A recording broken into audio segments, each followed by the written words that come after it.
Halo teman-teman semua, ada kabar terbaru nih. Akhirnya Roy Suryo kejebak pertanyaan. Blunder juga pada akhirnya. Nah, ini dia videonya teman-teman. Mari kita tonton sampai habis ya. Ya, dia berani nuduh kan, harusnya dia juga bertanggung jawab kan. Bah, enak aja nyuruh orang buka rekening, emangnya lu siapa? Gitu lah. Buka dulu rekeningmu. Gitu. Kalau ada orang bilang ya udah buka aja rekeningnya Mas Roy Suryo, berani? Orang yang nuduh itu buka dulu dia.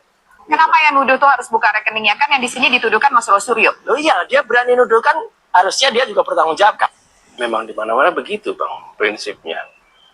Prinsipnya itu semua yang menuduh harus membawa bukti. Itu tanggung jawab yang memberikan tuduhan. Dan memang itu harus dibawa. Loh iya, dia berani. Ini gimana nih teman-teman? Kalau menurut kalian, akhirnya Roy Suryo waras. Yang menuduh itu yang mempertanggungjawabkan, itu yang membuktikan. Seperti halnya yang mereka lakukan terhadap Bapak Jokowi. Mereka menuding ijazah Bapak Jokowi itu palsu dan sudah sewajarnya merekalah yang membuktikan tuduhan mereka tersebut. Bukan malah dibebankan kepada Pak Jokowi. Bukankah begitu teman-teman? Yang sebetulnya menurut saya urusan ringan. Menurut Bapak masih yakin dengan pernyataan Bapak sebelumnya ada agenda besar dan ada orang besar di balik kasus ijazah? Saya pastikan, ya. Bapak sudah tahu. Gimana? Kira-kira siapa di balik? Ya, saya kira gampang ditebak lah. Tapi tidak. Tidak berusaha sampaikan. Dan Bapak tadi mengatakan bahwa lebih baik ini dibawa sampai ke ranah hukum. Ya, untuk pembelajaran kita semuanya, bahwa jangan sampai gampang menuduh orang, jangan sampai gampang menghina orang, menfitnah orang, mencemarkan nama baik seseorang. Kalau ada pertanyaan ini akan di ranah hukum saja, Bapak membawa ini ranah hukum saja, atau ada kemungkinan mediasi? Saya kira untuk pembelajaran kita memang lebih baik dilakukan di penegakan hukum. Waduh, ini kalau didengar, ditonton oleh Roy Suryo CS, dipastikan panas dingin teman-teman. Nggak ada jalur damai mediasi. Pak Jokowi tetap kekeh mengatakan harus ini. Tetap ke jalur hukum. Untuk pembelajaran bagi yang lain.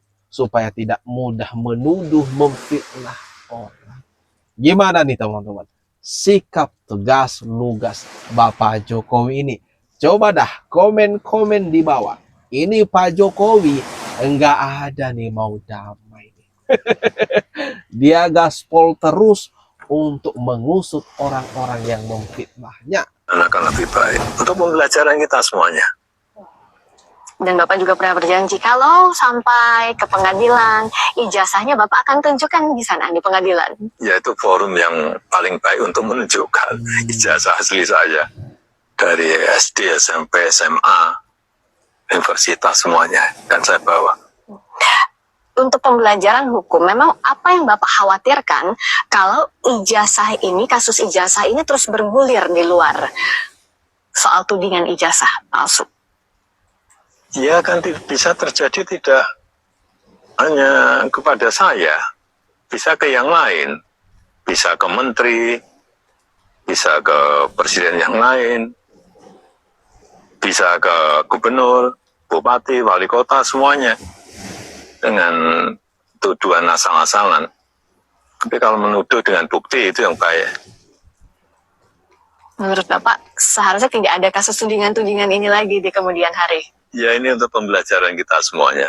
Nah, di sini Bapak Jokowi, teman-teman, menegaskan sekali lagi, kalau di pengadilan, dirinya tidak akan segan-segan buat menunjukin semua ijazah. Mulai dari SD, SMP, SMA, bahkan di universitas. Dia akan belak-belakan semuanya. Dan di sana tentunya kita dapat menyaksikan nanti sebentar lagi. Dan hal inilah yang membuat panas dingin. Orang-orang yang selama ini menyerang Bapak Jokowi menuding ijazahnya itu palsu. Karena nanti di pengadilan akan diuji dan ternyata ya memang asli, ya ya bakalan mereka-mereka itu masuk penjara, teman-teman. Dipastikan. Lebih memilih suka-suka kami itu sebagai parameter untuk menahan seorang ketimbang masyarakat yang hari ini menonton, melihat kasus ini secara luas jutaan orang, ya kami persilakan, tetapi kami tidak ridho institusi kepolisian menjadi turun wibawanya, rusak legitimasi hanya gara-gara ingin melayani laporan dari saudara. Makanya Anda bilang siap tempur. Saudara Jokowi, ya kami siap tempur, dan metode untuk bertempur itu pilihan kami, mana yang kami tempuh tidak usah diajari begitu. Bang Lekumanan, kalau misalnya hari ini Roy Suryo CS tidak ditahan, apa yang Anda akan lakukan? Ya, kita akan menyurat ya, artinya menyurat ke seluruh instansi ya, terutama ke Kompolnas, kemudian ke Kapolda Metro, kemudian juga ke Kapolri, Wakapolri, Irwasum Polri, Kadip Propam Polri, dan Kabitkum Polri. Kami akan menyurat ke semua lembaga Polri, ya kan, terutama Kompolnas. Kami akan meminta agar dilakukan pemeriksaan terhadap penyidik yang telah memeriksa para tersangka ini gitu. Jadi ada apa kan gitu kan? Ada apa? Intinya kami di sini tidak mengintervensi, tapi permintaan kami selaku pelapor adalah kami meminta agar dilakukan penahanan. Tolong dilakukan penahanan agar tidak terjadi lagi peristiwa-peristiwa seperti ini. Kalau perbuatan pidana seperti ini yang udah masif dan sistematis dibiarkan aja, dibiarkan terus, ini akan timbul lagi Roy lainnya gitu loh. Oke. Karena itu tunjukkan saja. Ini nih teman-teman, muncul berbagai desakan supaya para tersangka ini ya ditahan, ditangkap saja. Ngapain kayak dilama-lamain gitu. Toh bukti sudah ada, saksi ada. Lekumanan ini, permintaan kami sebagai pelapor, Roy Suryo CS dilakukan penahanan. Seberapa setuju nih kalian? Coba dah gores komennya di bawah ini. Roy Suryo CS ditahan segera.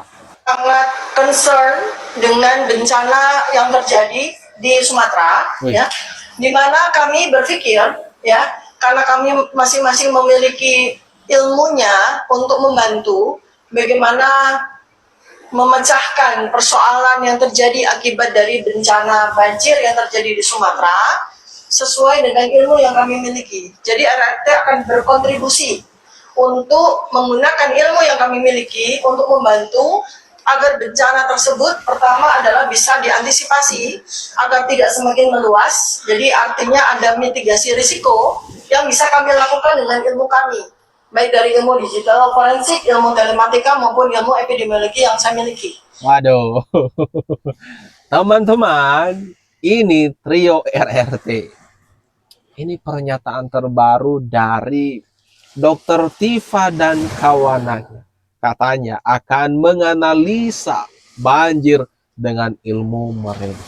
Waduh, apakah ini nyari panggung lagi soal musibah bencana yang terjadi di Sumatera dan Aceh?